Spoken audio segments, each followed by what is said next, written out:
garland the portrait of Dr. S. Radhakrishnan and Pujya Sri Doddappa Appaji.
ಅದೇ ರೀತಿ ಈ ಕಾರ್ಯಕ್ರಮಕ್ಕೆ ಆಗಮಿಸಿದ ಮುಖ್ಯ ಅತಿಥಿಗಳೇ ಜೀವಾಳವಯ್ಯ. ಎಲ್ಲರಿಗೂ ನಮಸ್ಕಾರಗಳು. ನಾನು ನವೀನ್ ಔರಾದ್. ಇಂದಿನ ಕಾರ್ಯಕ್ರಮಕ್ಕೆ ಮುಖ್ಯ ಅತಿಥಿಗಳಾಗಿ ಆಗಮಿಸಿದಂತಹ ಗೌರವಾನ್ವಿತರ ಪರಿಚಯ ಮಾಡುವುದು ನನ್ನ ಸುದೈವವೇ ಸರಿ. ಇಂದಿನ ಕಾರ್ಯಕ್ರಮಕ್ಕೆ ಮುಖ್ಯ ಅತಿಥಿಗಳಾಗಿ ಆಗಮಿಸಿದಂತಹ ಶ್ರೀಯುತ GM ವಿಜಯಕುಮಾರ್, ಪ್ರಾಚಾರ್ಯರು CTE BEd ಕಾಲೇಜು ಹಾಗೂ ಜಂಟಿ ನಿರ್ದೇಶಕರು ಶಾಲಾ ಶಿಕ್ಷಣ ಮತ್ತು ಸಾಕ್ಷರತಾ ಇಲಾಖೆ ಕಲಬುರಗಿ. ಶ್ರೀಯುತರು ಮೂಲತಃ ಚಿತ್ರದುರ್ಗ ಜಿಲ್ಲೆಯವರಾಗಿದ್ದು ಮಧ್ಯಮ ವರ್ಗದ ಕುಟುಂಬದಲ್ಲಿ ಜನಿಸಿದ್ದಾರೆ. ಕಲಿಕೆಯಲ್ಲಿ ಅತ್ಯಂತ ಆಸಕ್ತಿಯನ್ನು ಹೊಂದಿದ್ದ ಶ್ರೀಯುತರು ಬಾಲ್ಯದಿಂದಲೇ ಜಾಣ ವಿದ್ಯಾರ್ಥಿಯಾಗಿದ್ದರು. ವಿದ್ಯೆ ವಿನಯೇನ ಭೂಷಿತೆ ಎಂಬಂತೆ ಶ್ರೀಯುತರು ವಿದ್ಯೆಯ ಜೊತೆಗೆ ನಯ ವಿನಯವನ್ನು ತಮ್ಮ ವ್ಯಕ್ತಿತ್ವದಲ್ಲಿ ರೂಢಿಸಿಕೊಂಡಿದ್ದಾರೆ. ಶ್ರೀಯುತರು ಪ್ರಾಥಮಿಕ ಶಿಕ್ಷಣದಿಂದ ಪದವಿ ಶಿಕ್ಷಣದವರೆಗೆ ಚಿತ್ರದುರ್ಗ ಜಿಲ್ಲೆಯಲ್ಲಿಯೇ ಮುಗಿಸಿದ್ದಾರೆ. ನಿರಂತರ ಅಧ್ಯಯನವನ್ನು ಮುಂದುವರಿಸುತ್ತಾ 1994ರಲ್ಲಿ ಅತ್ಯಂತ ಕಠಿಣ ಪರೀಕ್ಷೆಯಾದ KES ಕರ್ನಾಟಕ ಎಜುಕೇಷನ್ ಸರ್ವಿಸ್ ಪರೀಕ್ಷೆಯಲ್ಲಿ ಉತ್ತೀರ್ಣರಾದರು. ಮುಂದೆ ಸರ್ಕಾರಿ ಸೇವೆಯಲ್ಲಿ ತಮ್ಮನ್ನು ತಾವು ತೊಡಗಿಸಿಕೊಂಡರು. ಶ್ರೀಯುತರಿಗೆ ಶಿಕ್ಷಣವೆಂಬ ಶಿಖರಕ್ಕೆ ಕಳಶವನ್ನು ಇಟ್ಟು ಸಾವಿರಾರು ವಿದ್ಯಾರ್ಥಿಗಳಿಗೆ ತಮ್ಮ ಜ್ಞಾನವನ್ನು ಉಣಬಡಿಸಿದ್ದಾರೆ. ಆ ಜ್ಞಾನದಿಂದ ಎಷ್ಟೋ ವಿದ್ಯಾರ್ಥಿಗಳು ದೊಡ್ಡ ದೊಡ್ಡ ಹುದ್ದೆಯಲ್ಲಿ ಸೇವೆಯನ್ನು ಸಲ್ಲಿಸುತ್ತಿದ್ದಾರೆ. ಈ ರೀತಿ ಅವರು ಶಿಕ್ಷಣ ಕ್ಷೇತ್ರಕ್ಕೆ ತಮ್ಮದೇ ಆದ ಕೊಡುಗೆಯನ್ನು ನೀಡಿದ್ದಾರೆ. ಶ್ರೀಯುತರು ಶಾಲಾ ಶಿಕ್ಷಣ ಇಲಾಖೆಯ ವಿವಿಧ ಹುದ್ದೆಗಳಲ್ಲಿ ಪ್ರಾಮಾಣಿಕ ಸೇವೆಯನ್ನು ಸಲ್ಲಿಸುತ್ತಾ ಕಾಯಕವೇ ಕೈಲಾಸ ಎಂಬಂತೆ ನಿರಂತರ ಕಾರ್ಯದಲ್ಲಿ ತಮ್ಮನ್ನು ತಾವು ತೊಡಗಿಸಿಕೊಂಡಿದ್ದಾರೆ. ಶ್ರೀಯುತರಿಗೆ ನಮ್ಮ ಕಾರ್ಯಕ್ರಮಕ್ಕೆ ಮುಖ್ಯ ಅತಿಥಿಗಳಾಗಿ ಆಹ್ವಾನವನ್ನು ನೀಡಿದಾಗ ತಮಗೆ ಎಷ್ಟೇ ಕೆಲಸದ ಒತ್ತಡವಿದ್ದರೂ ನಮ್ಮ ಕರೆಗೆ ಸಮ್ಮತಿಸಿ ಆಗಮಿಸಿದ್ದಕ್ಕಾಗಿ ಅವರಿಗೆ ನಾವು ಸದಾ ಚಿರಋಣಿ. ತಮ್ಮ ಹತ್ತಿರ ಬಂದವರ ಜೊತೆ ವಿನಮ್ರದಿಂದ ಮಾತನಾಡುತ್ತಾ ಕ್ರಿಯಾಶೀಲತೆಯಿಂದ ಸದಾ ಹಸನ್ಮುಖಿಯಾಗಿ ಕಾರ್ಯವನ್ನು ನಿರ್ವಹಿಸುತ್ತಿದ್ದಾರೆ. ಇಂದಿನ ಅತಿಥಿಗಳಾದ ಶ್ರೀಯುತರು ಪ್ರಸ್ತುತವಾಗಿ ಕಲಬುರಗಿಯಲ್ಲಿರುವ CTE college of teacher education BEd ಕಾಲೇಜಿನಲ್ಲಿ ಪ್ರಾಚಾರ್ಯರಾಗಿ ಸೇವೆಯನ್ನು ಸಲ್ಲಿಸುತ್ತಿದ್ದಾರೆ. ಸರಳ ಸಜ್ಜನಿಕೆ ಸಾಕಾರ ಮೂರ್ತಿಯಾದ ಶ್ರೀಯುತರು ನಮ್ಮ ಕಾರ್ಯಕ್ರಮಕ್ಕೆ ಬಂದಿರುವುದು ನಮ್ಮೆಲ್ಲರ ಭಾಗ್ಯವೇ ಸರಿ. ಶ್ರೀಯುತರು ಇನ್ನಷ್ಟು ಸೇವೆಯನ್ನು ಮಾಡಲು ಶ್ರೀ ಶರಣಬಸವೇಶ್ವರರ ಆಶೀರ್ವಾದ ಸದಾ ಅವರ ಮೇಲೆ ಇರಲಿ ಎಂದು ನನ್ನ ಪ್ರಾರ್ಥನೆ. ಸರ್, ತಮಗೆ ಮತ್ತೊಮ್ಮೆ ಈ ಕಾರ್ಯಕ್ರಮಕ್ಕೆ ಸ್ವಾಗತವನ್ನು ಕೋರುತ್ತೇನೆ ಎಂದು ಹೇಳುತ್ತಾ ತಮ್ಮೆಲ್ಲರಿಗೂ ಶಿಕ್ಷಕರ ದಿನಾಚರಣೆಯ ಶುಭಾಶಯಗಳು. G. Hugade sir to felicitate by offering shawl, memento and bouquet to the chief guest Honorable Shri Vijay Kumar GM, Joint Director Department of School Education.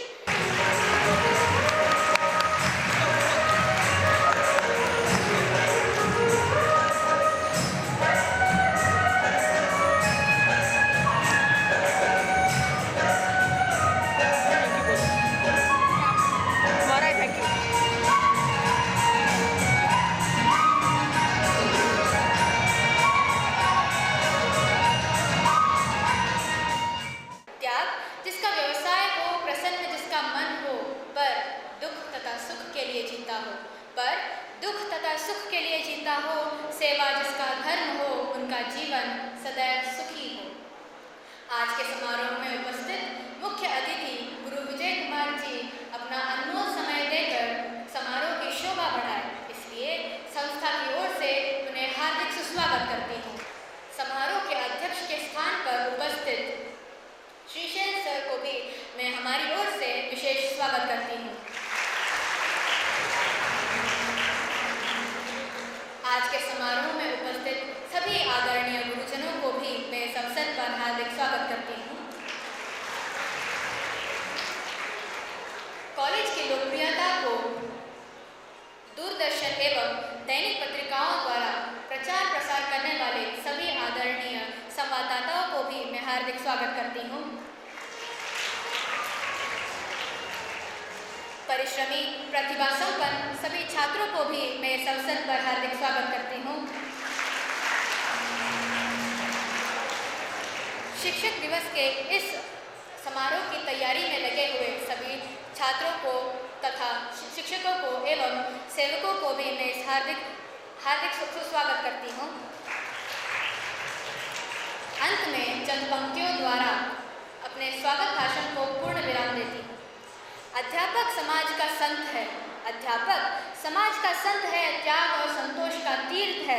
उनकी वाणी गंगा से पवित्र है, उनकी वाणी गंगा से पवित्र है। उनकी दृष्टि में अपार शक्ति है, उनके प्रेम में पवित्रता है, उनके प्रेम में पवित्रता है, उनकी सेवा में अपार भक्ति है। धन्यवाद। We are going to listen to every word that is spoken from here. This is a sincere request from the stage. Thank you. ಶಿಕ್ಷಕರ ದಿನಾಚರಣೆಯ ಅಂಗವಾಗಿ ಎಲ್ಲರೂ ಸೇರಿದ್ದೇವೆ. ಈ ಸಂದರ್ಭದಲ್ಲಿ ನಾನು ಗುರುವಿನ ಮಹತ್ವದ ಕುರಿತು ಕೆಲವು ವಿಚಾರಗಳನ್ನು ವ್ಯಕ್ತಪಡಿಸಲು ಬಯಸುತ್ತೇನೆ. ಅಲ್ಲೊಂದು ದೇವಾಲಯವಿದೆ. ದೇವಾಲಯದೊಳಗೊಂದು ಗಂಟೆ ಇದೆ. ಗಂಟೆಯಲ್ಲಿ ನಾದವೂ ಇದೆ. ಆ ಗಂಟೆಯನ್ನು ಬಾರಿಸಿ ನಾದವನ್ನು ಹೊರಹೊಮ್ಮಿಸುವನೊಬ್ಬನು ಬೇಕು. ಅದೇ ರೀತಿಯಾಗಿ ಪ್ರತಿಯೊಂದು ವಿದ್ಯಾರ್ಥಿಯಲ್ಲಿ ತನ್ನದೇ ಆದ ಶಕ್ತಿ ಹಾಗೂ ಸಾಮರ್ಥ್ಯವಿರುತ್ತದೆ. ಆದರೆ ಆ ಶಕ್ತಿ ಹಾಗೂ ಸಾಮರ್ಥ್ಯವನ್ನು ಹೊರಹೊಮ್ಮಿಸಬೇಕು. ಅದನ್ನು ಹೊರಹೊಮ್ಮಿಸುವವರೇ ಶಿಕ್ಷಕರು. ಹೀಗೆ ಮಗುವಿನ ಸರ್ವತೋಮುಖ ಬೆಳವಣಿಗೆ ಸಾಧಿಸಿ ಸತ್ಪ್ರಜೆಗಳ ನಿರ್ಮಾಣ, ಸ್ವಸ್ಥ ಸಮಾಜ ಹಾಗೂ ಸದೃಢ ದೇಶ ನಿರ್ಮಿಸುವಲ್ಲಿ ಶಿಕ್ಷಕರ ಪಾತ್ರ ಅಮೂಲ್ಯವಾದುದು. ಯಾರು ಎಷ್ಟೇ ದೊಡ್ಡ ಪದವಿಗೆ ಹೋಗಲಿ, ಅವರ ಹಿಂದೆ ಒಬ್ಬ ಗುರುವಿನ ಮಾರ್ಗದರ್ಶನ ಇದ್ದೇ ಇರುತ್ತದೆ. ಹಾಗಾಗಿ ಒಬ್ಬ ವ್ಯಕ್ತಿ ಸತ್ಪ್ರಜೆಯಾಗಿ ಒಳ್ಳೆ ಸಾಧನೆ ಮಾಡಲಿಕ್ಕೆ ಒಬ್ಬ ಗುರುವಿನ ಮಾರ್ಗದರ್ಶನವೇ ಕಾರಣ. ಒಂದು ಸಮಾಜ ಸುಂದರವಾದ ಹೂದೋಟದಂತೆ ಕಾಣಲು ಅಲ್ಲಿರುವ ಜನರಿಗೆ ಒಳ್ಳೆ ಶಿಕ್ಷಣವೇ ಕಾರಣ. ಆ ಶಿಕ್ಷಣ ನೀಡುವರು ಯಾರು ಎನ್ನುವುದು ಎಲ್ಲರಿಗೂ ತಿಳಿದಿರುವ ಸಂಗತಿ. ಒಂದು ರಾಷ್ಟ್ರ ಬಲಿಷ್ಠವಾಗಿ ಏಕತೆಯಿಂದ ಶಾಂತಿಯಿಂದ ಇದೆ ಎಂದರೆ ಅಲ್ಲಿನ ಪ್ರಜೆಗಳಿಗೆ ತಮ್ಮ ಹಕ್ಕುಗಳು ಜೊತೆಗೆ ತಮ್ಮ ಕರ್ತವ್ಯದ ನಿರ್ವಹಣೆಯನ್ನು ಬಲ್ಲವರಿದ್ದಾರೆ ಎಂಬುದು ತಿಳಿದು ಬರುತ್ತದೆ. ಇಂತಹ ವಿಷಯಗಳು ಪ್ರಜೆಗಳಲ್ಲಿ ತಿಳಿಸುವವರು ಯಾರು ಎಂಬುದು ಎಲ್ಲರಿಗೂ ತಿಳಿದಿರುವ ಸಂಗತಿ. ಅದೇ ಗುರು. ಅದಕ್ಕಾಗಿ ಅಬ್ದುಲ್ ಕಲಾಂ ಹೇಳುತ್ತಾರೆ, ಶಿಕ್ಷಕರು ದೇಶದ ಬೆನ್ನೆಲುಬು ಎನ್ನುವಲ್ಲಿ ರಾಷ್ಟ್ರ ನಿರ್ಮಾಣದಲ್ಲಿ ಶಿಕ್ಷಕರ ಮಹತ್ವ ತಿಳಿಸಿಕೊಡುತ್ತದೆ. ಶಿಕ್ಷಕರಾದವರು ಮಗುವಿನ ಎಲ್ಲ ಆಕಾಂಕ್ಷೆಗಳನ್ನು ವಾಸ್ತವಕ್ಕೆ ಪರಿವರ್ತಿಸುವ ಆಧಾರ ಸ್ತಂಭ. ಪಠ್ಯೇತರ ವಿಷಯ ಮಾತ್ರ ಕಲಿಸದೆ ಮಗುವಿನ ಸರ್ವತೋಮುಖ ಬೆಳವಣಿಗೆಗೆ ಕಾರಣೀಕೃತರಾಗುತ್ತಾರೆ. ಹಾಗಾಗಿ ಮಗುವಿಗೆ ಶಿಕ್ಷಕರೇ ಆದರ್ಶ, ಶಿಕ್ಷಕರೇ ಮಾದರಿ, ಶಿಕ್ಷಕರೇ ಮಾರ್ಗದರ್ಶಿಗಳು. ತಾಯಿ ಜೀವ ಕೊಟ್ಟರೆ ಗುರು ಜೀವನ ಕೊಡುತ್ತಾನೆ. ನಿಜವಾದ ಶಿಕ್ಷಕರು ಮಗುವಿನಲ್ಲಿರುವ ಪ್ರತಿಭೆಯನ್ನು ಗುರುತಿಸಿ ಅದಕ್ಕೆ ನೀರು, ಗೊಬ್ಬರ ಹಾಕಿ ಅದನ್ನು ಬಲಿಷ್ಠವಾಗಿ ಬೆಳೆಯುವಂತೆ ಮಾಡಿ ಆತನ ಪ್ರತಿಭೆಯನ್ನು ಹೊರಹೊಮ್ಮುವಂತೆ ಮಾಡುತ್ತಾರೆ. ಕಲ್ಲಾಗಿ ಬಿದ್ದಿರುವ ಒಂದು ಶಿಲೆಯನ್ನು ಶಿಲ್ಪಿಕಾರ ಕಟೆದು ಅದಕ್ಕೆ ಸುಂದರ ಮೂರ್ತಿಯನ್ನಾಗಿ ಮಾಡಿ ಎಲ್ಲರೂ ಕೈ ಮುಗಿದು ನಮಸ್ಕರಿಸುವಂತೆ ಮಾಡುತ್ತಾರೆ. ಅದೇ ತರಹ ಶಿಕ್ಷಕನು ಕೂಡ ಮಾಂಸದ ಮುದ್ದೆಯಾದ ಮಗುವನ್ನು ಜ್ಞಾನದ ಬೆಳಕಿನಿಂದ ಆತನನ್ನು ಪ್ರಜ್ವಲಿಸಿ ಜ್ಞಾನಿಯಾಗಿ ನಿರ್ಮಿಸಿ ಸಮಾಜದಲ್ಲಿ ಎಲ್ಲರಿಂದಲೂ ಗೌರವಕ್ಕೆ ಪಾತ್ರನಾಗುವಂತೆ ಮಾಡುತ್ತಾರೆ. ಕಲಿಕೆಯ ಮಗುವಿಗೆ ಗುರುವಿನ ಮಾರ್ಗದರ್ಶನ ಎಷ್ಟು ಮುಖ್ಯ ಎಂಬುದು ತಿಳಿಸಲು ಪುರಾಣ ಇತಿಹಾಸಗಳಲ್ಲಿ ಅನೇಕ ಘಟನೆಗಳೇ ಸಾಕ್ಷಿಯಾಗಿವೆ. ಶ್ರೀರಾಮಚಂದ್ರನು ಮರ್ಯಾದ ಪುರುಷೋತ್ತಮನೆಂದು ಕರೆಸಿಕೊಳ್ಳಲು ಆತನಿಗೆ ಜೀವನದಲ್ಲಿ ಮಾರ್ಗದರ್ಶನ ನೀಡಿದ ಗುರುಗಳೇ ಕಾರಣ. ಏಕಲವ್ಯ ಗುರು ದ್ರೋಣಾಚಾರ್ಯರ ಮೂರ್ತಿ ಪ್ರತಿಷ್ಠಾಪಿಸಿ ಅದರಿಂದಲೇ ಅವರ ಪ್ರೇರಣೆಯಿಂದಲೇ ಅವನು ಧನುರ್ವಿದ್ಯೆಯನ್ನು ಕಲಿತನು. ಅವರ ಅನುಪಸ್ಥಿತಿ ಇದ್ದರೂ ಸಹ ಅವನು ಧನುರ್ವಿದ್ಯೆಯನ್ನು ಕಲಿತು ಅವರ ಗುರುವಿನ ಶ್ರೇಷ್ಠತೆಯನ್ನು ತಿಳಿಸುತ್ತಾನೆ. ಅದೇ ತರಹ ಅರ್ಜುನನು ಸಹ ಶ್ರೇಷ್ಠ ಧನೋದ್ಧಾರಿಯಾಗಿ 3 ಲೋಕದ ಗಣ್ಯನೆನಿಸಿಕೊಳ್ಳಲು ಅದೇ ಗುರುಗಳಾದ ದ್ರೋಣಾಚಾರ್ಯರೇ ಕಾರಣ. ಕೌಟಿಲ್ಯದಂತಹ ಗುರುವಿನ ಮಾರ್ಗದರ್ಶನದಿಂದಲೇ ಚಂದ್ರಗುಪ್ತ ಮೌರ್ಯ ನಂದವಂಶದವರನ್ನು ನಾಶ ಮಾಡಿ ಸಾಮ್ರಾಜ್ಯ ಸ್ಥಾಪಿಸಲು ಸಾಧ್ಯವಾಯಿತು. ವಿದ್ಯಾರಣ್ಯರಂತಹ ಗುರುಗಳ ಮಾರ್ಗದರ್ಶನದಿಂದಲೇ ಹಕ್ಕಬುಕ್ಕರು ವಿಜಯನಗರ ಸಾಮ್ರಾಜ್ಯ ಸ್ಥಾಪನೆ ಮಾಡಲು ಸಾಧ್ಯವಾಯಿತು. ಮರಾಠ ಸಾಮ್ರಾಜ್ಯ ಸ್ಥಾಪಿಸಿ ಮೊಘಲರಿಗೆ ಪಾಠ ಕಲಿಸಿದ ಶಿವಾಜಿ ಮಹಾರಾಜರಿಗೆ ದಾದಾಜಿ ಕೊಂಡದೇವರಂತಹ ಗುರುಗಳ ಬೆನ್ನೆಲುಬಿದ್ದಾಗಲೇ ಸಾಧ್ಯವಾಗಿರುವುದು. ಜೊತೆಗೆ ಅವರು ತಮ್ಮ ಆತ್ಮಸ್ಥೈರ್ಯವನ್ನು ಕಳೆದುಕೊಂಡು ಕುಳಿತಿದ್ದಾಗ ವಿಶ್ವಾಸದಿಂದ ಅವರಿಗೆ ಧೈರ್ಯ ತುಂಬಿದ ಸಮರ್ಥ ರಾಮದಾಸರಂತಹ ಗುರುಗಳು ತುಂಬಿದ ಆತ್ಮಸ್ಥೈರ್ಯ ವಿಶ್ವಾಸದಿಂದ ಮತ್ತೆ ಸಾಮ್ರಾಜ್ಯವನ್ನು ಪಡೆಯುವಲ್ಲಿ ಯಶಸ್ವಿಯಾಗುತ್ತಾರೆ. ಮಿಸೈಲ್ ಮ್ಯಾನ್ ಎಂದೇ ಪ್ರಸಿದ್ಧಿ ಪಡೆದ ಡಾಕ್ಟರ್ APJ ಅಬ್ದುಲ್ ಕಲಾಂ ಅವರು ಎಂತಹ ಬಡತನ ಕುಟುಂಬದಲ್ಲಿ ಹುಟ್ಟಿದ್ದರೂ ಸಹ ಎಷ್ಟೊಂದು ಸಾಧನೆ ಮಾಡಲು ಸಾಧ್ಯವಾಯಿತು. ಇದಕ್ಕೆಲ್ಲ ಅವರ ಗುರುಗಳಾದ ಶಿವಸುಬ್ರಹ್ಮಣ್ಯಂ ಅಯ್ಯರ್ ಅವರೇ ಕಾರಣ. ಅಷ್ಟೇ ಏಕೆ, ನಮ್ಮ ಕಲಬುರಗಿಯಲ್ಲಿ ಇಂದು ಗುರು ಶಿಷ್ಯರ ಪರಂಪರೆಯನ್ನು ಮುಂದುವರೆಸಿಕೊಂಡು ಬರುತ್ತಿರುವ ಅಪ್ಪ ಮನೆತನ ಜ್ಞಾನದಾಸೋಹ, ಅನ್ನದಾಸೋಹ ಹಾಗೂ ಅಧ್ಯಾತ್ಮದ ದಾಸೋಹ ನಡೆಸಲು ಕೂಡ ದೈವ ಸ್ವರೂಪಿ ಗುರುಗಳಾದ ಶ್ರೀ ಶರಣಬಸವೇಶ್ವರರ ಮಾರ್ಗದರ್ಶನವೇ ಮೂಲ ಆಧಾರ. ಹೀಗೆ ಇತಿಹಾಸ ಪುರಾಣದಲ್ಲಿ ಬರುವ ಎಲ್ಲ ಮಹಾತ್ಮರು, ಸಂತರು, ಶರಣರು, ಮಹಾನ್ ವ್ಯಕ್ತಿಗಳ ಜೀವನದ ಸಾಧನೆಯನ್ನು ನಾವು ಅವಲೋಕಿಸಿದಾಗ ಅದರ ಹಿಂದೆ ಒಬ್ಬ ಗುರುವಿನ ಮಾರ್ಗದರ್ಶನ ಇರುವುದು ಕಂಡುಬರುತ್ತದೆ. ಅದಕ್ಕಾಗಿ ಗುರುವಿನ ಗುಲಾಮನಾಗುವ ತನಕ ದೊರೆಯದಂಡ ಮುಕ್ತಿ ಎನ್ನುವಂತೆ ನಾವುಗಳು ಗುರುವಿನ ಮಹತ್ವ ಅರಿತು ಅವರು ಹೇಳುವ ಪ್ರತಿಯೊಂದು ಅಂಶ ಭಕ್ತಿಯಿಂದ, ನಮ್ರತೆಯಿಂದ, ಗೌರವದಿಂದ ಸ್ವೀಕರಿಸಿ ಅದರಂತೆ ನಡೆದಾಗ 100ಕ್ಕೆ 100ರಷ್ಟು ನಾವು ಸಫಲರಾಗುವುದರಲ್ಲಿ ಸಂದೇಹವಿಲ್ಲ. ಹಾಗಾಗಿ ನಾವೆಲ್ಲ ಗುರುಗಳಿಗೆ ಗೌರವಿಸೋಣ, ಆದರಿಸೋಣ, ಅವರು ತೋರುವ ಮಾರ್ಗದಲ್ಲಿ ನಾವು ನೀವೆಲ್ಲ ನಡೆಯೋಣ ಎಂದು ಹೇಳುತ್ತಾ ನನ್ನ ಮಾತುಗಳನ್ನು ಮುಗಿಸುತ್ತೇನೆ. ಎಲ್ಲರಿಗೂ ನಮಸ್ಕಾರಗಳು. सबसे बड़ा है जिसे कोई ना लूटे, ज्ञान का दान ही सबसे बड़ा है जिसे कोई ना लूटे, ज्ञान का रिश्ता सच्चा रिश्ता, ज्ञान का रिश्ता सच्चा रिश्ता, बाकी रिश्ते झूठे, जो ज्ञान दान दे जाता है वो जग में अमर कहलाता है, जो ज्ञान दान दे जाता है। अज्ञानी का जीवन जैसे सीप बिना मोती के, घर घर में सब दीप जलाए ज्ञान के ही ज्योति के, अपने लिए गुरु विधाता है जो जग में अमर कहलाता है, अपने लिए गुरु विधाता है जो जग में अमर कहलाता है, जो ज्ञान दान दे जाता है वो जग में अमर कहलाता है, जो ज्ञान दान दे जाता है।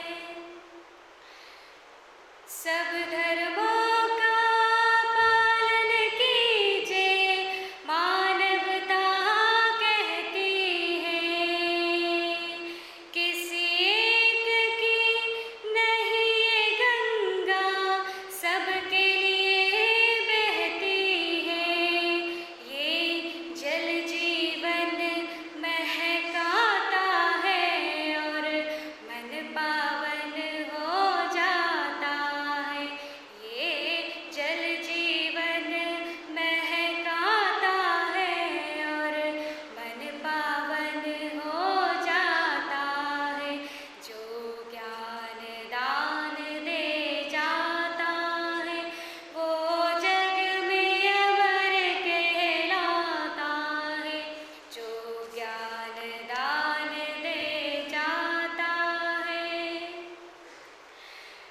उनका जीना क्या जीना जो अपने लिए जिए हैं, एक दूजे के सुख दुख बांटे, एक दूजे के लिए हैं, जो औरों के काम आता है वो जीवन के सुख पाता है, जो औरों के काम आता है वो जीवन के सुख पाता है, ज्ञान का दान ही सबसे बड़ा है जिसे कोई ना लूटे, ज्ञान का रिश्ता सच्चा रिश्ता, ज्ञान का रिश्ता सच्चा रिश्ता, बाकी रिश्ते झूठे, जो ज्ञान दान दे जाता है वो जग में अमर कहलाता है, जो ज्ञान दान दे जाता है। Thank you. अपने पैरों पर खड़ा होना सिखाया जिसने हमारी सफलता में अपना सच्चा सुख पाया। ऐसे व्यक्ति के होने से जीवन हो जाएगा पावन। ऐसे व्यक्ति के होने से जीवन हो जाएगा पावन। ऐसे ईश्वर रूपी गुरुजनों को मेरा शत शत नमन। आदरणीय मुख्य अतिथिगण को मेरा सादर प्रणाम। समारोह में उपस्थित सभी गुरुजनों को मैं श्रद्धा भक्ति से नमन करती हूँ। जैसा कि आप सभी को पता ही होगा कि आज का दिन कोई महान पर्व से कम नहीं है। आज है शिक्षक दिवस, जो हर विद्यार्थी के लिए एक पवित्र त्योहार के समान है। मैं शुभश्री एस देशक आज आप सभी के समक्ष इस मंच पर अपने शब्दों के माध्यम से हमारे गुरुजनों द्वारा विषम परिस्थिति जैसे कोरोना महामारी के दौरान किए गए योगदान को स्मरण कर उन्हें प्रशंसा का पात्र बनाना चाहती हूँ। शिक्षक न होते तो सपना पूरा न होता, शिक्षक न होते तो सपना पूरा न होता, कोरोना न होता तो हमारा अहंकार कम न होता। समय समय पर कोई भयानक वायरस, बीमारियां, सुनामी, ज्वालामुखी और प्रलय का होना जरूरी होता है।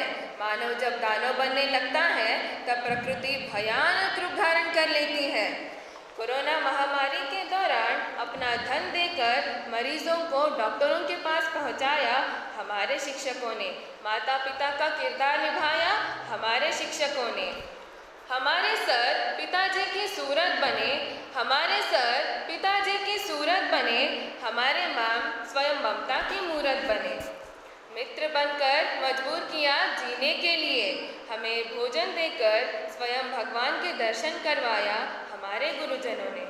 हौसला बढ़ाने के लिए अस्पताल पहुँचे, गुरु ने प्रेम की बातें कर आशा का दीप प्रज्वलित किया। कभी परीक्षा की तैयारी करवाए तो कभी जीवन रूपी परीक्षा में पास करवाया। पिता को खोकर अनाथ हुए थे बच्चे, पिता को खोकर अनाथ हुए थे बच्चे, तब दाता बनकर बचाया है उन्होंने। रात भर नींद ही नहीं आती थी, रात भर नींद ही नहीं आती थी। स्कूल कॉलेज की फीस भरने की फिक्र तो सताती थी। रोज़ मोबाइल पर हमें छोड़ जा चुके लोगों की तस्वीरें देखते थे, कभी अपने तो कभी पड़ोसियों के, कभी कभी तो अपने शिक्षकों के। हर हालात में हमारे हाथ थामने वाले शिक्षकों की क्या मैं तारीफ करूं, उनकी दरिया दिल की मैं कितनी प्रशंसा करूं, उनके प्रेम की पवित्रता की मैं बातें कैसे करूं। हे भगवान, उनकी लंबी उम्र हो, यही मैं खुदा से दुआ करूं। आज भी देश में करोड़ों बच्चे दुखी हैं, निराश है, मायूस है, उदास है, चिंतित है, भयभीत है। जबान चलती नहीं, हाथ कांपते हैं, पैर लड़खड़ाते हैं, तनाव बढ़ रहा है। ऐसे ही चिंताजनक परिस्थिति में विजयी हो, जीत तुम्हारी हो, भविष्य उज्जवल हो, सुखी रहो, आयुष्मान भव। इस मनोकामना से छात्रों को प्रोत्साहित करने वाले अनगिनत शिक्षक देश में रहने से भारत के बच्चों का भविष्य बन रहा है। तुम्हें भी पता है, मुझे भी पता है, तुम्हें भी पता है, मुझे भी पता है। आओ मिलकर ढूंढेंगे भारत का बचपन लापता है, भारत का बचपन लापता है। कोविड में शिक्षकों ने सभी को केयर किया, कंसर्न दिखाया, करेज भर दिया हमें। कोऑपरेशन करने से क्रिएटिविटी में हमें सफलता प्राप्त हुई। कोविड-19 के लिए वैक्सीन खोजा, दुनिया के लोगों को बचाया उन विज्ञानियों ने जिन्होंने रात दिन परिश्रम कर दवाइयाँ ढूंढ निकाला। सुख के साधन है शिक्षक, शांति के दूत है शिक्षक, प्रेम के सागर है शिक्षक, ज्ञान का प्रकाश है गुरुजन, त्याग की तिजोरी है हमारे अध्यापक, दान में धैर्यवान है देश के शिक्षक, करुणा की खान है गुरुजन, जिनका निस्वार्थ है अंतर्मन। सर्वगुण संपन्न गुरुजनों के कारण ही आज चंद्रयान से चंद्रमा तक पहुंचा है भारत। बुद्ध, बसवेश्वर, महावीर, पैगंबर, जीसस, श्री राम, ज्ञानेश्वर जैसे संतों से प्रभावित होकर डॉक्टर सर्वपल्ली राधाकृष्णन सद्गुरु बने। उन्हीं के स्मरण में आज हमारे भारतीय संत परंपरा के सभी गुरुजनों को विशेष शुभकामनाएं अर्पित करती हूँ। एसबीआर में ऐसे प्राचार्य तथा गुरुजनों के कारण छात्रों का दुख सुख में बदल गया है, हार जीत में बदल गई है। गुणवान, श्रद्धा संपन्न, दयालु, मयालु गुरुजनों से भारत बदल रहा है। अंत में चंद पंक्तियां सजाना चाहती हूँ। अनाथ बच्चों के रक्षक बने हमारे शिक्षक, अनाथ बच्चों के रक्षक बने हमारे शिक्षक, हाथ थामकर बच्चों के नाथ बने शिक्षक। निराश बच्चों को आस दिखाया शिक्षकों ने, निराश बच्चों को आस दिखाया शिक्षकों ने, उदास बच्चों को उत्साहित किया शिक्षकों ने। मित्रों से मिलना मुमकिन था कहीं, मित्रों से मिलना मुमकिन था कहीं, कोरोना से लड़कर जीतना था यहीं। डॉक्टर बनूं या इंजीनियर यह तो पता नहीं, डॉक्टर बनूं या इंजीनियर यह तो पता नहीं, बस इतना जानती हूँ कि इंसान बनकर जीना था यहीं। मंजिल से दूर रह गए थे बच्चे, मंजिल से दूर रह गए थे बच्चे, शिक्षकों से मंजिल तक पहुँचे हैं बच्चे। गुरु और शिष्य का बंधन सबसे पवित्र है, गुरु और शिष्य का बंधन सबसे पवित्र है, जिसमें अटूट और शुद्ध प्रेम का चरित्र है। गुरु ही स्वयं परमात्मा का दृश्य है, गुरु ही स्वयं परमात्मा का दृश्य है, ऐसे गुरु को पाना ही हमारा लक्ष्य है। समाज के लिए अपना संपूर्ण जीवन समर्पित करने वाले संत शरण बसवेश्वर एवं उनके गुरुजी को याद करते हुए हमारे सभी अध्यापकों को हार्दिक शुभकामनाएं अर्पित करती हूँ। उसी तरह मेरे प्रिय मित्रों को तथा सभा में उपस्थित सभी सज्जनों को मेरा धन्यवाद।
ಜಪಮಣಿ ಎಣಿಸಿದರೇನು ಮರಳಿ ಮರಳಿತಾ ಹೊರಳಿ ಬೂದಿಯೊಳು ಮರುಳನಂತಾಗಿ ತಿರುಗಿದರೇನು ಮರಳಿ ಮರಳಿತಾ ಹೊರಳಿ ಬೂದಿಯೊಳು ಮರುಳನಂತಾಗಿ ತಿರುಗಿದರೇನು ಗುರುವಿನ ಗುಲಾಮನಾಗುವ ತನಕ ದೊರೆಯದಣ್ಣ ಮುಗುತಿ ಗುರುವಿನ ಗುಲಾಮನಾಗುವ ತನಕ ದೊರೆಯದಣ್ಣ ಮುಗುತಿ ನಾರಿಯ ಭೋಗ ಅಳಿಸಿದರೇನು ಶರೀರ ಸುಖವನ್ನು ಬಿಡಿಸಿದರೇನು ನಾರಿಯ ಭೋಗ ಅಳಿಸಿದರೇನು ಶರೀರ ಸುಖವನ್ನು ಬಿಡಿಸಿದರೇನು ಮಾರಜನಕ ಶ್ರೀ ಪುರಂದರ ವಿಠಲಗೆ ಸೇರಿಕೊಂಡು ತಾ ಪಡೆಯುವ ತನಕ ಮಾರಜನಕ ಶ್ರೀ ಪುರಂದರ ವಿಠಲಗೆ ಸೇರಿಕೊಂಡು ತಾ ಪಡೆಯುವ ತನಕ ಗುರುವಿನ ಗುಲಾಮನಾಗುವ ತನಕ ದೊರೆಯದಣ್ಣ ಮುಕುತಿ ಗುರುವಿನ ಗುಲಾಮನಾಗುವ ತನಕ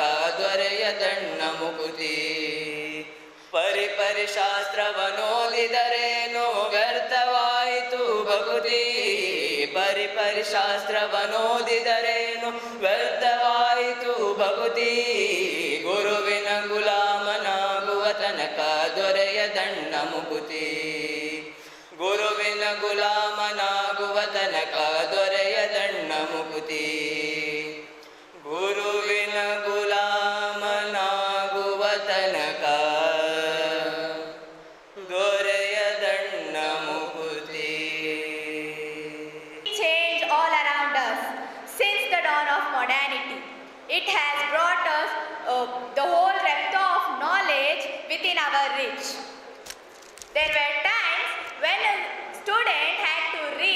guru and his gurukul and wait upon him to get even a rudimentary kind of a knowledge. Most of the very ordinary knowledge was unavailable to us. But now, today, all the knowledge is just a click away. Everything is instantly available. Just wish and it is there. How nice it is now. However, let me put on a record that only information is available and not the one who would teach. Only data is there and not the one who would hone your skill. One may not learn to swim by just reading about it. Music cannot be learned by just sifting the info about it. And besides, moksha is highly impossible without guru. Human is human and artificial is artificial. The creator has always an edge over his creation. Let me emphasize the role of a guru, the role of a teacher in the era of a Google by adapting the Doha of Kabirji. That is, Guru or Google, dono khade.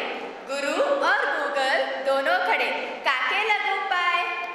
बलिहारी गुरु मेरे, बलिहारी गुरु मेरे, Google दियो बताए.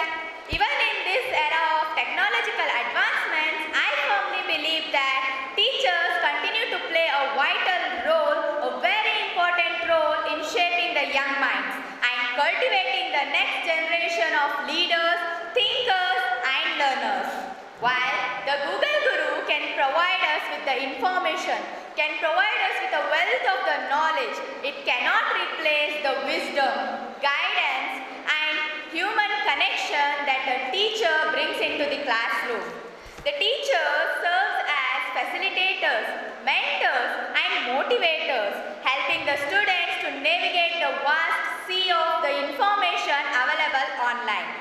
They guide students in distinguishing reliable sources from misleading ones, teaching them critical thinking skills which are very crucial, very important in the modern world.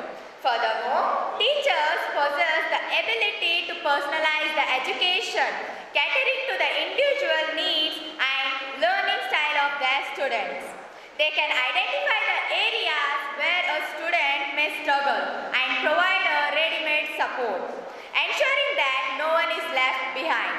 The Google Guru may provide answers, but it is the teacher who helps the students understand and apply that knowledge in a meaningful context. In addition, teachers nurture essential skills such as collaboration, empathy, and communication, which cannot be fully developed through a screen. They create a safe and inclusive environment that encourages active participation of the students and builds social skills crucial for the success in the real world. Teachers also act as role models, fostering the values such as integrity, perseverance, and respect, which are essential for the personal and professional growth. Moreover, teachers inspire curiosity, critical thinking, and a love for learning. They ignite the flame of a passion within their students, encouraging them to explore beyond the limits of search engines. The Google Guru may provide information, but it is the teacher who instills the thirst for knowledge, encouraging the students to delve deeper, question assumptions, and think creatively. Teachers also play a vital role in the teaching skills beyond academics. They foster character development, buoyancy, emotional intelligence, empowering the students to become well-rounded individuals capable of facing life's challenges. A teacher's guidance extends beyond the confine of textbook, equipping the students with essential life skills and shaping their character. In conclusion, while the Google Guru has undoubtedly opened up a new era of information accessibility, it is the teacher who remains the key to unlocking its true potential. Teachers possess unique abilities to inspire, guide, and nurture the young minds. They build connection, personalize education, and instill values that go beyond the providing facts or figures. The role of the teacher in the age of the Google Guru is not one of the redundancy, but of adaptability. Teachers can embrace technology, leveraging its advantages and integrating it in the vast sources available for integrating it into their teaching methodologies. By doing so, they enhance their effectiveness, leveraging the vast sources available online, while still maintaining the human touch that is irreplaceable. Let us never underestimate the power of the teacher in our quest for knowledge, growth, and progress. They are the foundation upon which our future rests. Thank you, one and all. ಅಕ್ಷರ ಕಲಿಸೋ ಅಜ್ಞಾನ ಅಳಿಸೋ ಅವನೂನು ಅನ್ನದಾತನೇ ತಪ್ಪು ಸರಿಯ ತಿದ್ದಿ ತಿಳಿ ಹೇಳಿ ಸಮಬುದ್ಧಿ ನಮ್ಮ ಚಿತ್ತ ಶುದ್ಧಿಯಾಗೋ ಹಾದಿ ಎಷ್ಟೇ ದೂರ ಹೋದ್ರೂ ಮರಿಬೇಡ ನಿನ ಬೇರು ನಿನ್ನ ಸಾಧನೆಗೆಲ್ಲ ಇದುವೇ ಆದಿ Pathshala Pathshala Pathshala Pathshala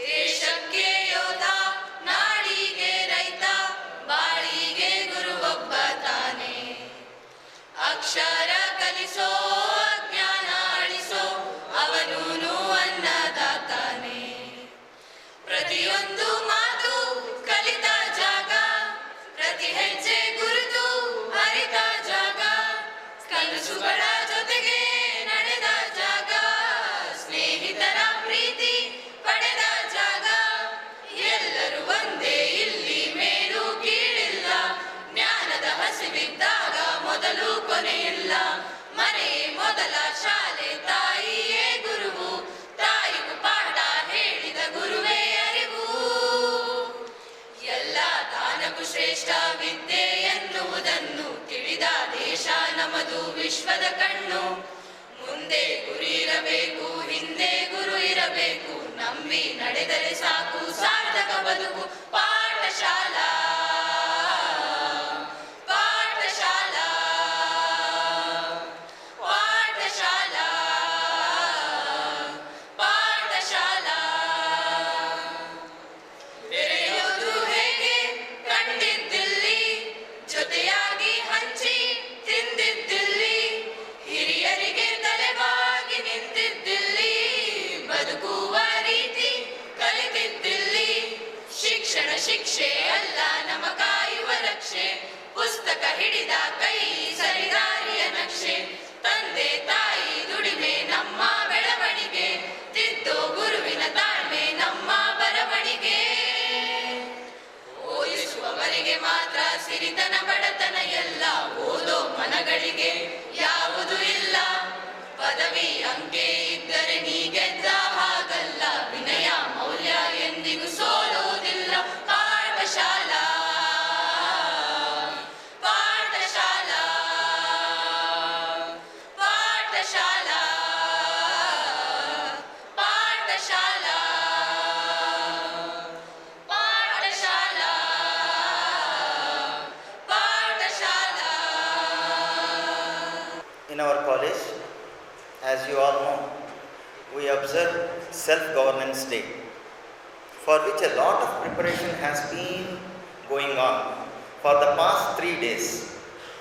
There has been a lot of churning, not only in the plane of mind, but also on the physical plane as well.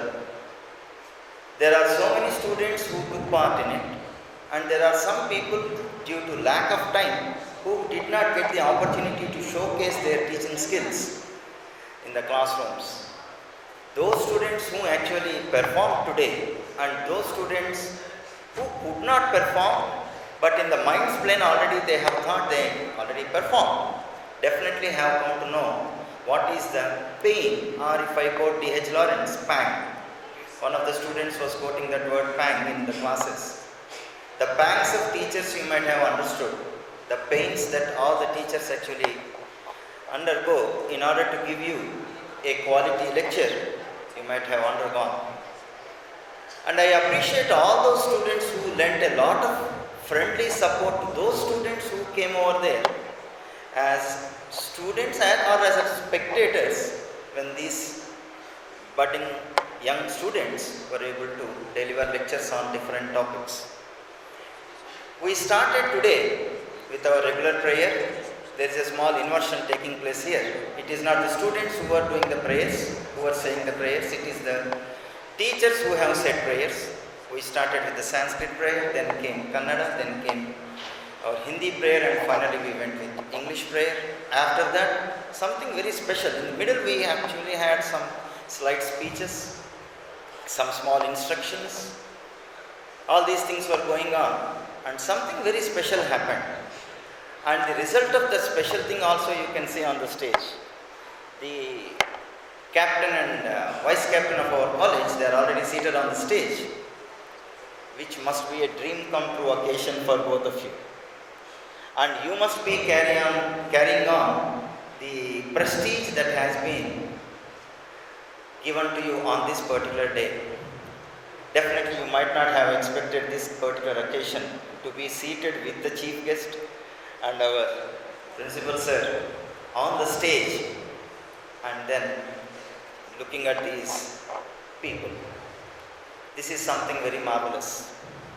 After that, after the regular assembly was done, we started our classes.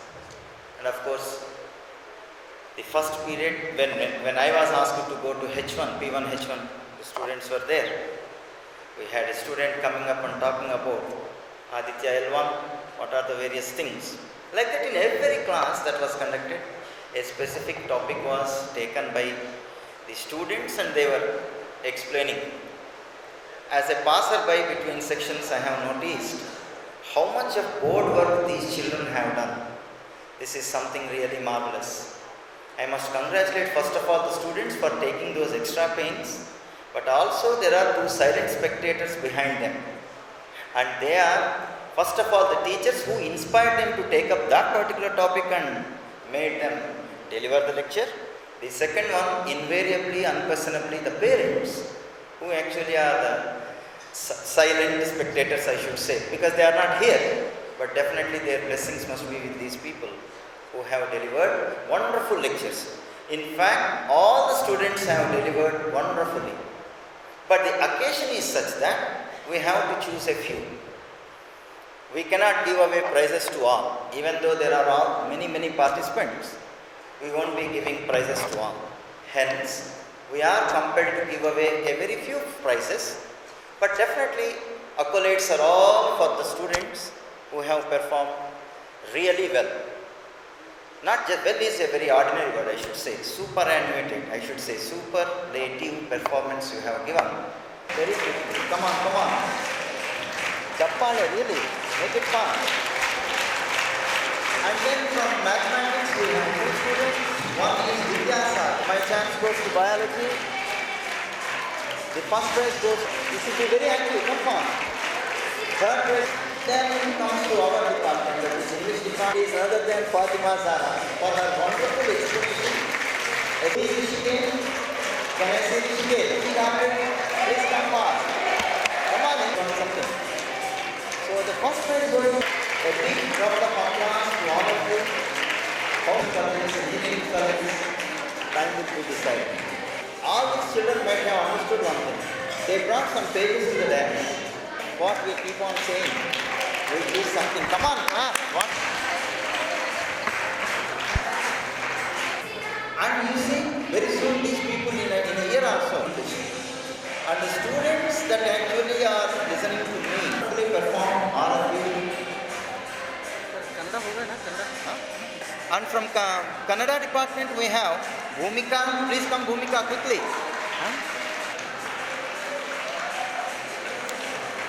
God bless you. Come on. What a great occasion it is. And you made it more lively by your claps. I congratulate you on that. Sarvepalli Radhakrishnan ರವರ ಜನ್ಮದಿನವನ್ನು ಅವರ ಜನ್ಮದಿನವೆಂದು ಆಚರಿಸ್ತಾ ಇಲ್ಲ. ಅವರು ಹೇಳಿದರು, ನಾನು ಹುಡುಗನಾಗಿದ್ದಾಗ, ಮುಂದೆ ಉಪಾಧ್ಯಾಯನಾದಾಗ, ಉಪಕುಲಪತಿಯಾದಾಗ, ಕುಲಪತಿಯಾದಾಗ, Russia ದೇಶದ ರಾಯಭಾರಿಯಾದಾಗ, ಉಪರಾಷ್ಟ್ರಪತಿಯಾದಾಗ, 1962ರಲ್ಲಿ ರಾಷ್ಟ್ರಪತಿಯಾದಾಗ ಎಲ್ಲರೂ ನೀವು ನನ್ನನ್ನು ನೋಡಿದಿರಿ, ಅಂದರೆ ರಾಧಾಕೃಷ್ಣನ್ರವರನ್ನ ನೋಡಿದಿರಿ. ಆದರೆ ಏನು ಅಭಿಮಾನಿಗಳು ಬಂದಿದ್ರಲ್ಲ ಅವ್ರಿಗೆ ಹೇಳಿದ್ರು, ರಾಧಾಕೃಷ್ಣನ್ರವರ ಜನ್ಮದಿನಾಚರಣೆ ಅಂತ ಎಲ್ಲೂ ಆಚರಿಸ್ಬೇಡ್ರಪ್ಪ, ಈ ಮಟ್ಟಕ್ಕೆ ಬರಲಿಕ್ಕೆ ಕಾರಣರಾಗಿರ್ತಕ್ಕಂಥ ನನ್ನ ಗುರುಗಳಿಗೆ ಗೌರವವನ್ನು ಸಲ್ಲಿಸೋದಕ್ಕೋಸ್ಕರವಾಗಿ ಶಿಕ್ಷಕರ ದಿನಾಚರಣೆಯನ್ನು ಆಚರಣೆ ಮಾಡಿ ಅಂತ ಹೇಳಿ ಆ ಮಹಾಪುರುಷರು ತಮ್ಮ ಜನ್ಮದಿನವನ್ನು ಶಿಕ್ಷಕರ ದಿನಾಚರಣೆ ಅಂತ ಆಚರಣೆಯನ್ನು ಘೋಷಣೆಯನ್ನು ಮಾಡಿದರು.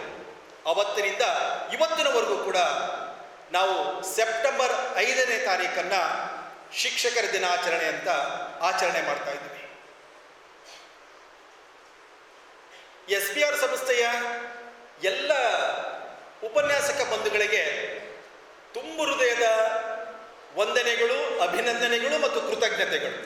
ಕಾರಣ ಇಷ್ಟೇ, ಈ ವೇದಿಕೆಯ ಮೇಲೆ ಪ್ರಿಯಾ ಪಾಟೀಲ್ ಆಗಲಿ, ಭೂಮಿಕಾ ಆಗಲಿ, ನಂದಿನಿ ಆಗಲಿ, ಇನ್ನು ಹಲವಾರು ವಿದ್ಯಾರ್ಥಿಗಳು ಎಷ್ಟು ಅದ್ಭುತವಾಗಿ ಮಾತನಾಡಿದ್ರು ಅಂತ ಹೇಳಿದ್ರೆ,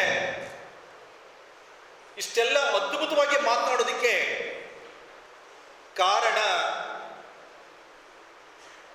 ಆ ಶಿಕ್ಷಕ ಬಂಧುಗಳೇ. ಆ ಶಿಕ್ಷಕ ಬಂಧುಗಳಿಗೊಂದು ಹೃದಯಪೂರ್ವಕ ನಮನ.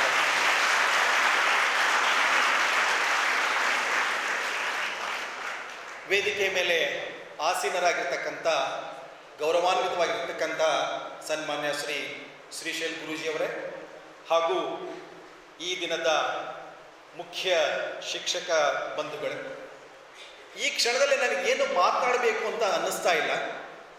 ಕಾರಣ ಇಷ್ಟೇ, ನಾನು ಹೇಳಬೇಕಾಗಿರ್ತಕ್ಕಂಥದ್ದನ್ನ ನೀವೆಲ್ಲರೂ ಕೂಡ ಹೇಳಿಬಿಟ್ಟಿದ್ದೀರಿ.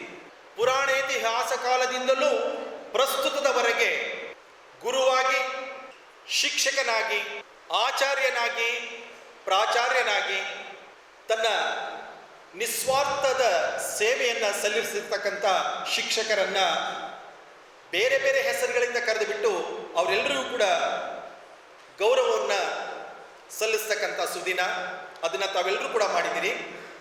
ಹಾಗೆ ಈ ವೇದಿಕೆ ಮೇಲೆ ಹೇಳಿರ್ತಕ್ಕಂಥ ಮಕ್ಕಳ ನಲ್ಲುಡಿಗಳನ್ನು ತೆಗೆದುಕೊಂಡು ಒಂದೆರಡು ವಿಚಾರಧಾರೆಗಳನ್ನ ತಮ್ಮ ಜೊತೆಗೆ ಹಂಚಿಕೊಳ್ತೀವಿ.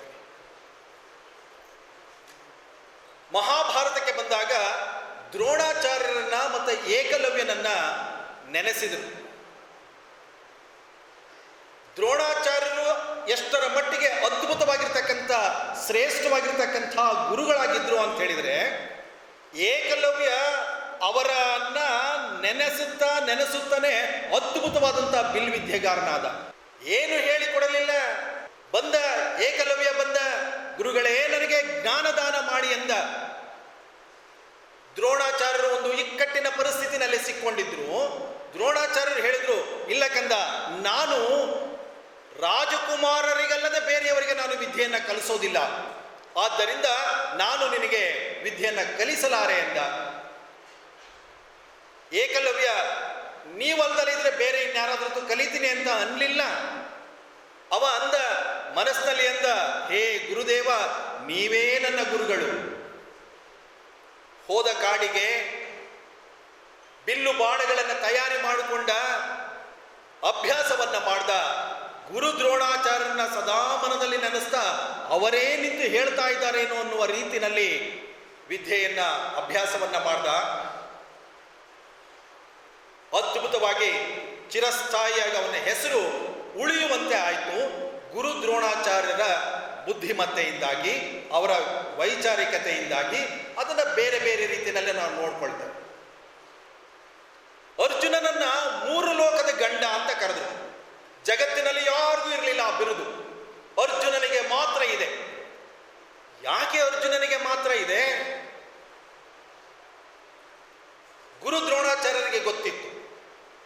ಏನು ಗೊತ್ತಿತ್ತಪ್ಪ ಅಂದ್ರೆ, ಎಲ್ಲ ವಿಜ್ಞಾನವೂ ಕೂಡ ಗೊತ್ತಿತ್ತು ಅವರಿಗೆ. ಜ್ಞಾನ ವಿಜ್ಞಾನ ಅವರು ಅಂದುಕೊಂಡ್ರು, ಈಗ ತಮ್ಮನ್ನು ನೋಡೋಣ, ತಮ್ಮ ದೇಹದ ಯಾವ ಭಾಗದಲ್ಲಿ ಶಕ್ತಿ ಇದೆ, ಎಡಭಾಗದಲ್ಲೋ ಬಲಭಾಗದಲ್ಲೋ? ಬಹಳಷ್ಟು ಜನಗಳಲ್ಲಿ ಬಲಭಾಗದಲ್ಲಿ ಶಕ್ತಿ. ಯಾಕೆ ಅಂತ ಹೇಳಿದ್ರೆ ಎಡಗೈಯನ್ನು ಯಾವುದಕ್ಕೂ ಬಳಸೋದಿಲ್ಲ, ಹಾಗಾಗಿ ಬಲಗೈಯನ್ನು ಸದಾ ಬಳಸ್ತಾ ಇರೋದ್ರಿಂದ ಬಲಗೈ ಬಲಿಷ್ಠವಾಗಿದೆ. ಬಹುತೇಕ ಇದನ್ನ ಲೆಮಾರ್ಕ್ ಅಂತ ಹೇಳ್ದ ಅಂತ ಕಾಣಿಸುತ್ತೆ ಪುಣ್ಯಾತ್ಮ. Use and disuse theory of organs. ಯಾವುದನ್ನು ಬಳಸ್ತಾ ಹೋಗ್ತೇವೆ, ಯಾವ ಅಂಗವನ್ನು ಬಳಸ್ತಾ ಹೋಗ್ತೇವೆ ಅದು ಅತ್ಯಂತ ಪ್ರಬಲ ಆಗುತ್ತೆ, ಯಾವುದನ್ನು ಬಳಸೋದಿಲ್ಲ ಅದು ಕಾಲಕ್ರಮೇಣ ನಶಿಸಿ ಹೋಗುತ್ತೆ ಅಂತ ಲೆಮಾರ್ಕ್ ಮೊನ್ನೆಯ ಶತಮಾನದಲ್ಲಿ ಹೇಳ್ದ. ಆದರೆ ದ್ರೋಣಾಚಾರ್ಯರಿಗೆ ಅವತ್ತೇ ಗೊತ್ತಿತ್ತು ಅರ್ಜುನನ ಅದ್ವಿತೀಯನಾಗಿರ್ತಕ್ಕಂಥ ಬಿಲ್ವಿದ್ಯೆಗಾರನಾಗಿ ಮಾಡ್ತೀನಿ ಅಂದಾಗ ದ್ರೋಣಾಚಾರ್ಯರು ಅರ್ಜುನನಿಗೆ ಹೇಳಿದ್ರು, ಹೇ ಅರ್ಜುನ, ನಿನ್ನ ಎಡಭಾಗದ ಮೆದುಳು ಮತ್ತು ಬಲಭಾಗದ ಮೆದುಳನ್ನ ಸಮರ್ಥವಾಗಿ ಬಳಸಬೇಕು ಕಣೋ. ಎಷ್ಟರ ಮಟ್ಟಿಗೆ ಅವರಲ್ಲಿ ಸಾಮರ್ಥ್ಯವನ್ನು ತುಂಬಿದ್ರು ಅಂದ್ರೆ ಅರ್ಜುನ ಬಲಗೈನಲ್ಲಿ ಎಷ್ಟು ವೇಗವಾಗಿ ಬಾಣ ಬಿಡ್ತಾ ಇದ್ದೋ ಎಡಗೈನಲ್ಲಿ ಕೂಡ ಅಷ್ಟೇ ವೇಗವಾಗಿ ಬಾಣ ಬಿಡ್ತಾ ಇದ್ದ. ಎರಡೂ ಕೈಗಳಲ್ಲಿ ಸಶಕ್ತತೆ ಅಂತಕ್ಕಂಥದ್ದು ಇತ್ತು.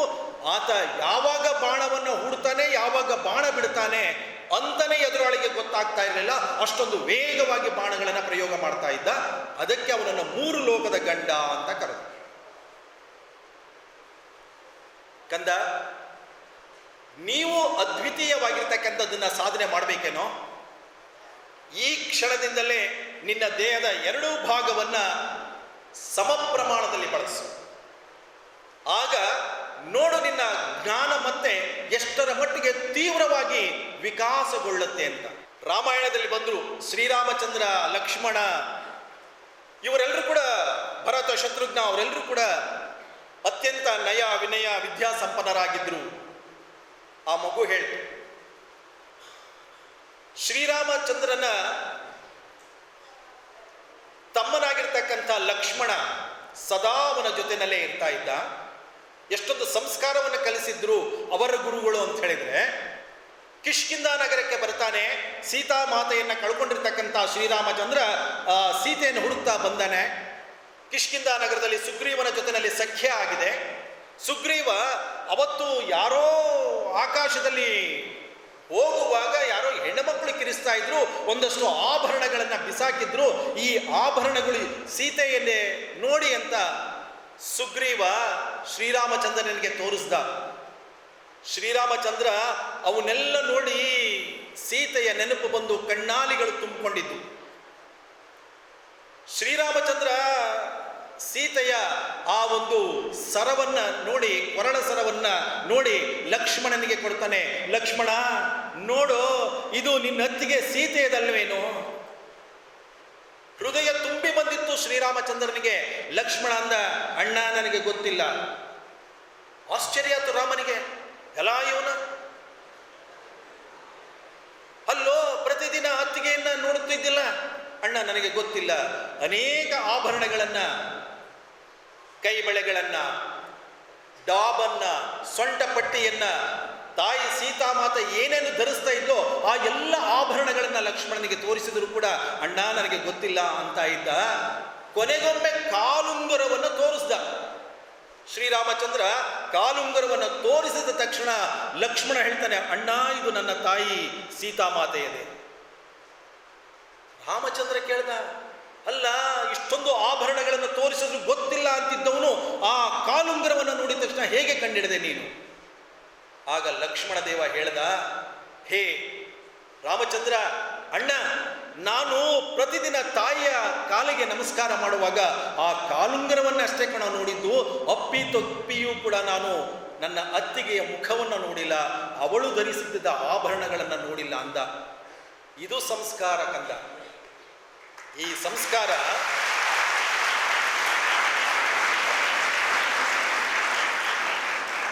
ಸಂಸ್ಕಾರ ಬಂದದ್ದು ಗುರುಗಳಿಂದ. ಯಾಕೆ ನನ್ನ ದೇಶ ಸಂಸ್ಕಾರಿತವಾಗಿರ್ತಕ್ಕಂಥ ಭರತ ಭೂಮಿ ಅಂತ ಕರೆಸ್ಕೊಳ್ತದೆ ಅಂದರೆ ಇಂಥ ಶ್ರೇಷ್ಠವಾಗಿರ್ತಕ್ಕಂಥ ಗುರುಗಳು ನನ್ನ ದೇಶದಲ್ಲಿದ್ದರು. ಅವರು ಸಂಸ್ಕಾರವನ್ನು ನಮಗೆ ಕಲಿಸಿಕೊಟ್ಬೋದು.